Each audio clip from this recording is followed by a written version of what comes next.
I'm not really going to sing as such. No, I'm not really that either. He's just going to talk as well. Are you going to sing a poem? Cool. Is everyone alright? First of all, we're all good, energized and stuff like that. Welcome to my pitch, and the act that I'm focusing on is Mount Kimbie.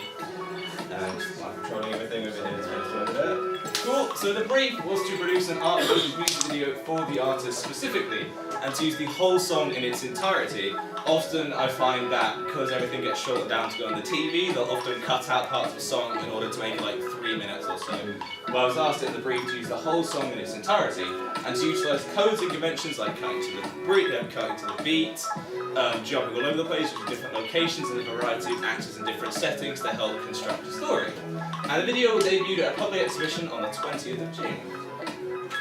So, Mount Kimbie, a bit of background to the artist. They formed in 2008 at South Bank University, and they are Kai, Campos, and Don Maker, and they are big players in a new genre of music called post-dubstep / post-electronic music. So your first thought is probably, what the heck is post-electronic music or post-dubstep? Well, it's sort of this, but it's not really. So I figured the best way that I could tell you is by giving a small practical demonstration. So this is something kind of bad, what I made last night, and I thought it would be cool to kind of show off some of the things of how it's made. So what I have on the table in front of me is I have my computer. I have a MIDI which just has a number of different triggers on it, so you can load in things like different sounds, hi-hats, bass, that kind of thing. And then on this side I have a chaos pad, which is cool, and it means you can kind of put on delays and things, and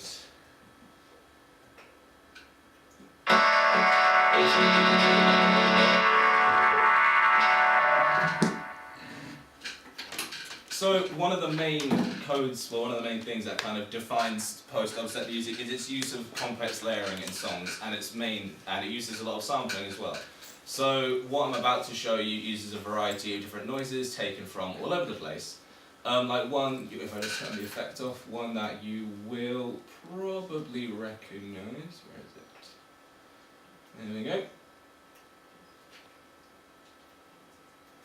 Is this sound, which is the sound that a transformer makes when it transforms in the cartoon. So what I did when preparing for it is I added a delay and an auto pan, so it's like this. So yeah, I hope you enjoy. I apologise that this is absolutely terrible, but yeah, let's see how this goes.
So yeah, it sounds a little bit like that.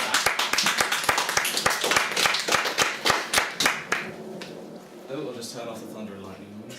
Because that goes on for like 5 minutes, so that would sound quite dark if the whole presentation had thunder and lightning in the background. Cool, so the song in question is this one. And it's called You Took Your Time. And I played it to my parents as part of a focus group, and they looked horrified.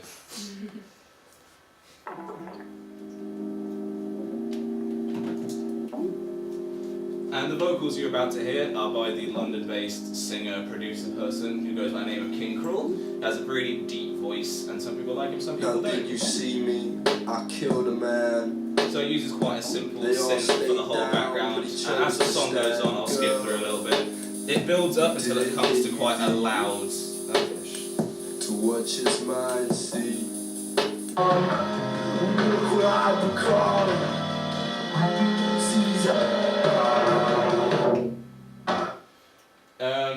Yeah, and it was the best-selling single of their latest album, Cold Spring Faultless Youth, with over 3 million streams on Spotify.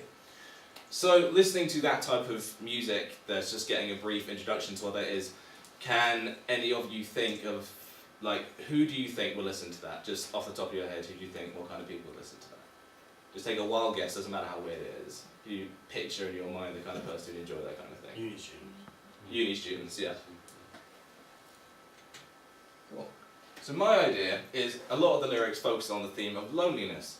One of the lyrics is, I wasn't made to be held, I was made to be exposed in the storm and left a while. It's quite depressing, not normally the kind of thing that I listen to, but it focuses a lot on being alone and how being alone is okay and how you don't actually need anybody to be with you. So I decided that in my idea I'd focus on two characters who live seemingly different lives, like at opposite ends of the spectrum to each other, but are both bound together of sorts by their mutual loneliness. They're both, across the music video, they both act out their different lives, doing their different activities and things that they kind of enjoy, and then they would briefly cross paths at the end of the video. And I wanted to use layering and choppy editing across the whole thing, so it would seem like even though they're living two different, entirely different lives, by chopping the editing up really, really quickly, it would seem like they were almost interlinked as it would be moving so quickly. And as the song is built up into like 5 or 6 different but constant layers, I felt that using cutting to the beat would work very well, as it's very tempo driven, nothing really switches up, it all kind of stays on that same drum and kick pattern, as well with these hi-hats. So I figured that I could cut along to those hi-hats well to kind of create a really sharp and fast, almost strobing effect between all the different things there. Cool, so we just asked you guys about target audience, and you guys seemed a little bit confused, so I'm just going to turn the lights on, and then I'm going to need a volunteer. Cool, Taz? Yes. What do I do? Do I come up? Yeah, just come up here.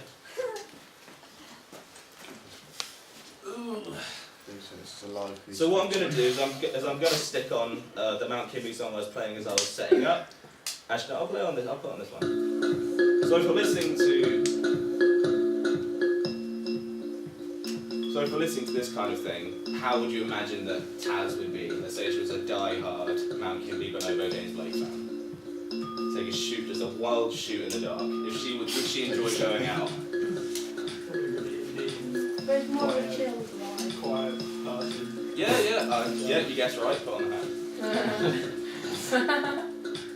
Cool, any more stuff you guys have in mind? What do you kind of think do you think they'd be a nice person to hang around with? Do you think they'd be really like annoying? Yeah. They'd be a bit on another planet, maybe. Do you think they'd be a bit spaced out? Alright, cool. Take off that hat and put it on, please. Take off that. Yeah, well, I gave you that hat first, that was a bad idea. Probably should have taken that mic Oh no, my thread's caught on the button. It's all gone horribly wrong, I need to redo my pitch from scratch. Do I put the hat back on? Yes, please.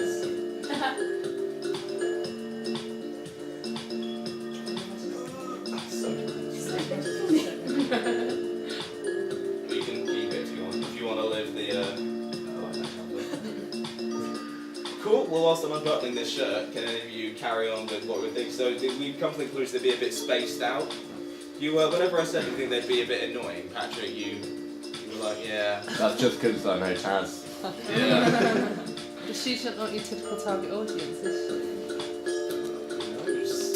So yeah, any more guess what they like? What kind of activities do you think they'd be into? Like, would they enjoy going out and getting smashed, or would they enjoy maybe staying in and doing a It's Sudoku? more of a chill vibe, so not going out and getting smashed up, but like...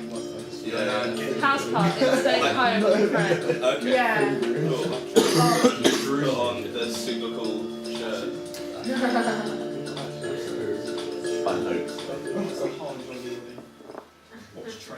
There's certain things you get away with, So, what does Taz look like? Forget all of the stuff I should think about, but immediately, what does Taz look like? Druggy.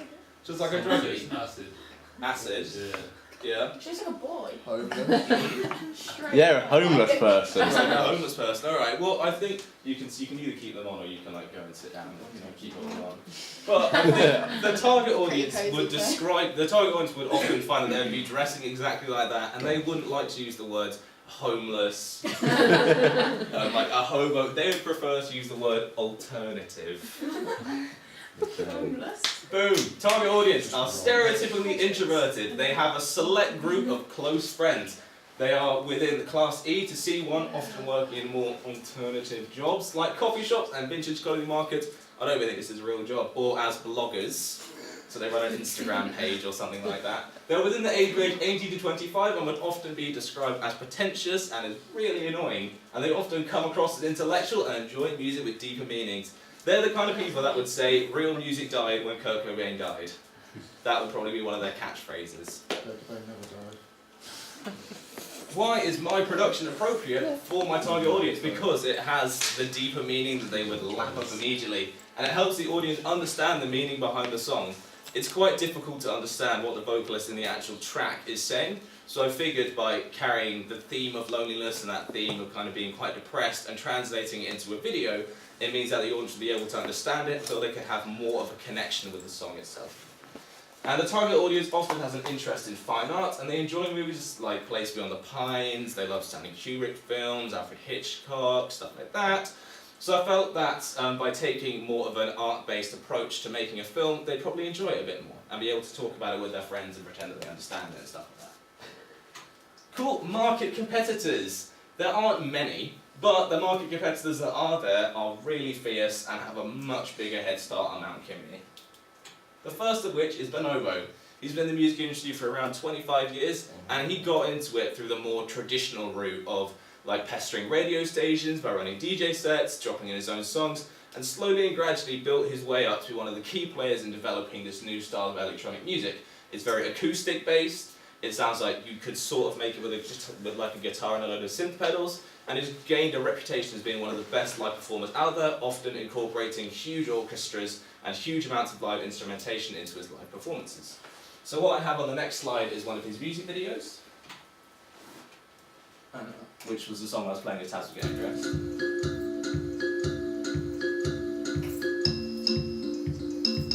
So we can see immediately that there's a heavy use of cutting to the beat and this use of like old and vintage footage. A lot of the people who make this sort of music tend to try and go for like an older style. They like to use clips from old movies from the 60s, things like that. And as I was saying, with the target audience having an interest in older things like Alfred Hitchcock and Stanley Kubrick, it kind of fits the visual aesthetic that the target audience likes to live by.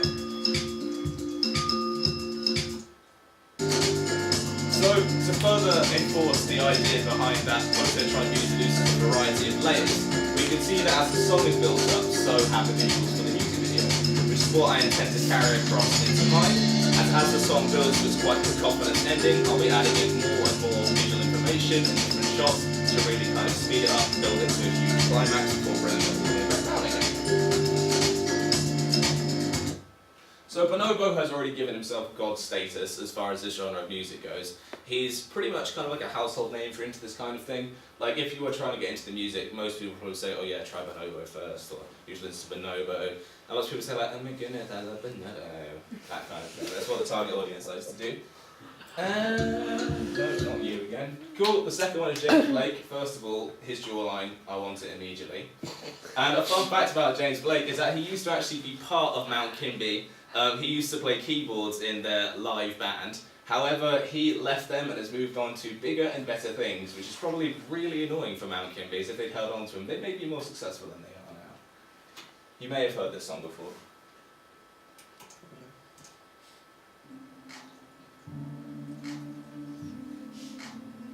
So we can see immediately it's shot almost like a film is. It uses a cool filter. It utilises cutting to the beat a bit, but not as much as Bonobo is. It kind of takes a more narrative approach to it, but I'll skip forward a little bit, and I don't really see a clear narrative emerging, but it kind of looks like it. There he is. Cool, so how do I plan on succeeding over these guys? By in some ways imitating their music video style. From spending probably far too long watching music videos from within this genre, I found that almost all of them use cuts to the beat in some way within it. Which is cool because all the music is very beat driven, so it makes sense that there will be a lot of cutting to the beat. As if you didn't, maybe it wouldn't fit so well with the song. And utilising techniques almost like a cinematographic, I don't know if that's a word, but a more film-based, like you're producing a movie approach to actually making a music video. From watching some of the chart stuff, one of the music videos I saw that I thought was quite boring was the song Lush Life by Zara Larsson. You all know the one. The music video for that is pretty much just her in a load of different outfits dancing in the studio with some colourful editing. It seems like it could have been knocked out within like 5 days or something like that, and I think that's what it was, in order to push her career on really quickly so she can just ride her stardom out and things like that. And making something that unlocks a second layer to the songs. As I was discussing with the target audience, they like to find songs which have more of a deeper meaning, underlying tones. They like to kind of understand what the song is really saying. So I figured that by making a music video that draws on themes from within the song, it would unlock that second layer and give the target audience exactly what they want. And I know that in this modern day and age, millennials, etc., we don't like to look at things for very long without something changing. We have social networks like Vine, when you can only see video for 7 seconds, and that almost seems to be too much for us. So I figured that by making a video that gives you new visual information constantly, that is what would kind of keep the audience entertained. My plot for the music video is to have two characters both walking to different locations. One of them is walking to a more chilled out club environment, very similar to the one that the target audience would be a part of. And the second guy is a bodybuilder and he's walking to the gym to pretty much work out. And I figured that putting them on different routes will have different buildings and each different kind of mini narrative between them. So by chopping between them at different points along the route, it means there'll always be a new thing for the audience to look at, even if it is for just a very brief time. Cool, equipment. I make a lot of dumb videos at home. So I have all the equipment that I'm going to use already. So the equipment I'm going to use is a Canon G16 compact camera, a homemade stabilizer to make sure that what I'm taking is always steady and straight, and a handheld softbox in order to kind of make the characters look more attractive, and also fill out the frame with light a little bit when we're in really dark places, but not use a harsh light or else that would really point out we're using a light. Cool, these are my actors. On the left we have Lauren Greenmore, she's 20 years old, and we have Zachary Morris, who's 18 years old. Zachary, on the right hand side, he's going to be playing the part of my bodybuilder. He's spent a lot of time down at the gym already, and he's been in a lot of my productions in the past, so I know him very well, we work well together as a group. Lauren I haven't actually worked with on a video before, but I liked her aesthetic. I liked how she looks, like she presents herself. I think it would fit in very well with the female character that I'm going to be using in my video. As in, she is my target audience. Whenever I was doing my target audience section, I should have just put up a picture of her. She likes songs with a deeper meaning, she listens to loads of old music, new music, and she thinks that pop music is bad. And yeah, as you can see, she's wearing a stripy top, nose ring, she lives a very alternative lifestyle, and she works in Lush, which is pretty much as alternative as it gets. Cool, so my budget, the cast and crew. The actors receive £10.58 an hour. And the shoot and actor expenses are broken down as £28, which is broken down into two £5 lunches for the actors on the days I actually need them. And in order to get access for the gym to film with Zach, we need to both get day passes. So that's £9 each, so £80 in total. So my total cost for the entire video is £67.28. Cool, and this is my timetable. I tend to start shooting on Saturday the 7th of May, which will be my shoot with Lauren as we walk to the club.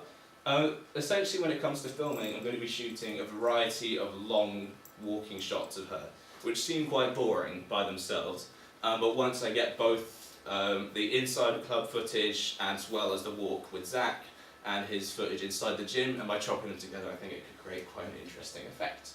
I'll also be doing some late night street shoots as well, so it means that we can break away from the images of people and add in kind of shots of solitary streets with nobody around, which I think would really highlight the theme of loneliness that's going on. So yeah, if you've got any questions, we all good?